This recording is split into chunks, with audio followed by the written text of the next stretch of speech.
2026 20 জুলাই বাংলাদেশি সময় তখন রাত 1টা বাজে। আমেরিকার নিউ জার্সির মেটলাইফ স্টেডিয়ামে দুইটা দল মুখোমুখি হয় ওয়ার্ল্ড কাপ ফাইনাল খেলার জন্য। দল দুইটা ছিল স্পেন এবং আর্জেন্টিনা। স্পেন যে পুরো ওয়ার্ল্ড কাপ জুড়ে মাত্র একটা গোল খাইছে, আর আর্জেন্টিনার দ্বারা পুরো ওয়ার্ল্ড কাপ জুড়ে তাদের দুর্দান্ত পারফরমেন্স এবং কামব্যাক দিয়ে খেলে আসছে এবং তারা দুইজনই এখন ফাইনালে মুখোমুখি হয়েছে।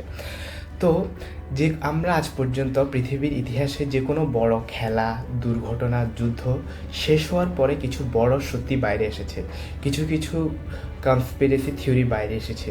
থিওরিগুলো কখনো সত্যি হয়েছে, কখনো মিথ্যা হয়েছে। যখন যখন থিওরিগুলো সত্যি ছিল তখনই মানুষকে অবাক করেছে। তো এই ওয়ার্ল্ড কাপটার শেষেও কিছু কনস্পিরেসি থিওরি বাইরে এসেছে। তো 2026 ওয়ার্ল্ড কাপ শেষ এবং ওয়ার্ল্ড কাপ শেষে স্পেন ওয়ার্ল্ড কাপ নিয়ে গিয়েছে এবং আর্জেন্টিনা ওয়ার্ল্ড কাপটা হেরেছে। ওয়ার্ল্ড কাপ শেষ হওয়ার পর মুহূর্তেই অনেক কনস্পিরেসি থিওরি, অনেক কথাবার্তা চলছে আসলে কি কিছু হয়েছে কিনা, আর্জেন্টিনার এত খারাপ পারফরমেন্স কেন, আর্জেন্টিনা এইভাবে কেন হেরেছে। তো এইগুলো নিয়ে আজকে এই ভিডিওতে আমরা কথা বলবো এবং ক্লিয়ার করার চেষ্টা করবো আসলে হয়েছেটা কি। তো এরকম হওয়ার দুইটি কারণ হতে পারে। একটা হচ্ছে সবাই আমরা যেটা নর্মালি একটা নর্মাল মানুষ ভাববে যে স্পেন ভালো খেলছে সেজন্য জিতছে। আরেকটা জিনিস হইতে পারে যে আর্জেন্টিনার সাথে কি আসলে কিছু হয়েছে কিনা, তারা কি ইচ্ছা করে ম্যাচটা হারছে কিনা, আসলে যদি কিছু হয় তাহলে হয়েছে কিনা। প্রথমে কিছু কি হয়েছে সেটা জানার আগে আমাদেরকে জানতে হবে আসলে কি কিছু হয়েছে কিনা। আসলে কিছু হয়েছে কিনা সেটা জানার জন্য আমি কয়েকটা জিনিস নোট করছি, যেগুলা যদি আমি আপনাদেরকে বলি তখন হয়তো আপনারা বুঝতে পারবেন আসলে কিছু হয়েছে। প্রথম ব্যাপার যেটা, ওয়ার্ল্ড কাপ ফাইনালের মতো একটা খেলায় ওয়ার্ল্ড কাপে যারা খেলছে অনেক প্লেয়ারদের ফ্যামিলি আসে নাই, যেখানে প্রত্যেকটা ফাইনাল খেলায় বা কোনো বড় খেলায় মেসি বা তার পরিবার বা অন্যান্য প্লেয়ারদের পরিবারের উপস্থিতি থাকা খুবই স্বাভাবিক। সেখানে মেসির ফ্যামিলি ফুটবল খেলা দেখতে আসে না এবং অনেক প্লেয়ারের ফ্যামিলি ফুটবল খেলা দেখতে আসে নাই। সেকেন্ড হচ্ছে মেসির প্রি ম্যাচ পারফরমেন্স। একটা ছেলে যে ওয়ার্ল্ড কাপ শুরুর আগে মেসির পারফরমেন্সগুলো ভিডিও করতেছিল। নর্মালি বিভিন্ন যে কোনো খেলা শুরুর আগে প্লেয়াররা মাঠে বল নিয়ে দৌড়াদৌড়ি করে, শ্যুট দেয়। এভাবে মেসিও খেলা শুরু হওয়ার কিছুক্ষণ আগে বল নিয়ে 10টা শ্যুট করছিল বারে, যেখানে 10টার গোলই মিস ছিল। মানে 10টা শ্যুটের একটা শ্যুটও গোল হয়নি। যেখানে নর্মালি মেসি 10টা শ্যুট করলে যদি ভুলে 2টা গোলও মিস হয় তাহলে মানুষ মনে করতে মেসির জ্বর হয়েছে বা কোনো সমস্যা হয়েছে। সেখানে মেসি 10টা শ্যুট মিস করছে। থার্ড হচ্ছে ড্রেসিং রুম অ্যাপ্রোচ। হাফ টাইমের পরে যখন তারা ড্রেসিং রুম থেকে বের হচ্ছিল তখন অনেক প্লেয়ারকে হতাশ দেখা যাচ্ছিল, কিছু প্লেয়ারকে কান্না করছিল মনে হচ্ছিল, মেসি তাদেরকে সান্ত্বনা দিচ্ছিল। আসলে এই বিষয়টা নিয়ে অনেকের মধ্যে গুঞ্জন ছড়িয়েছে, আসলে তাদের মধ্যে কিছু হয়েছে, না হয় ড্রেসিং রুম থেকে বের হওয়ার সময় এমন কিছু হওয়ার কথা না।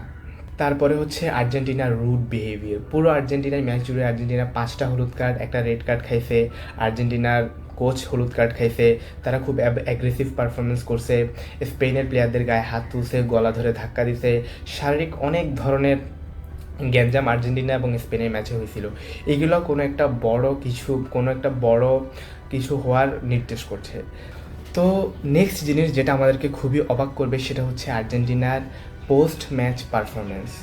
তাদের স্ট্যাটিস্টিক্সটা পুরা ম্যাচ জুড়ে আর্জেন্টিনার শট অন টার্গেট ছিল জিরো, মানে পুরোই জিরো।